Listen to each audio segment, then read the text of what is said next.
కొత్తగా. అట్లాగే చపాతీలు వాటికి కూడా తగ్గినాయి కదా రేట్లు.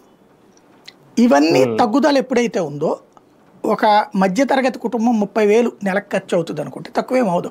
30,000కి మధ్యతరగతి కుటుంబానికి 30,000 అయ్యే వాళ్ళకి కనీసం 3,000 మిగిలితే ఈ 3,000 ఇంకో దానికి స్పెండ్ చేస్తారు కదా.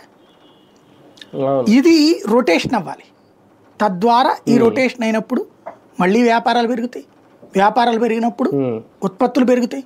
ఉత్పత్తులు పెరిగినప్పుడు పరిశ్రమలు బాగుపడతాయి. పరిశ్రమలు బాగుపడ్డప్పుడు ఆ పైన ఉన్నటువంటి ఏదైతే రా మెటీరియల్ సెంటర్స్ బాగుపడతాయి. ఆ రా మెటీరియల్ ఎవరు? రైత, ఇండస్ట్రియలిస్ట్, వీళ్ళు బాగుపడతారు. ఓవరాల్గా మనీ ఫ్లోని తెచ్చేయడానికి కారణం ఏంటంటే అమెరికా, యూరప్ దేశాల నాటకాలు. వాళ్ళ వల్ల ఎదురవుతున్న సంక్షోభం నుంచి ప్రపంచం మొత్తం నాశనం అయ్యే పరిస్థితుల్లో ప్రపంచం మొత్తం సంక్షోభం పడుతుంది అమెరికా, యూరప్ దేశాల యొక్క రాజకీయాలకి. రష్యా ఉక్రెయిన్ యుద్ధాన్ని రెచ్చగొట్టడమా, లేకపోతే మళ్ళీ జరుగుతున్నటువంటి వ్యవహారాలు, లేకపోతే ఏదో ఒకటి గొడవలు క్రియేట్ చేయడమా చేస్తున్నారు వాళ్ళు. వాటి ఇంపాక్ట్ ప్రపంచం ఆర్థిక మాంద్యంలో కూరుకుపోతుంది. అమెరికాలో ధరలు పెరిగిపోయి సస్తున్నారు. అట్లాగే ఫ్రాన్స్ చోట, జర్మనీ చోట, జపాన్ చోట, అమెరికాలో ధరలు పెరిగిపోయి తట్టుకోలేక వాళ్ళ సంపాదనకి మించి ఉందని. ఇక్కడ ధరలు తగ్గినాయి, తగ్గించి చేతికి డబ్బులు ఇస్తున్నారు.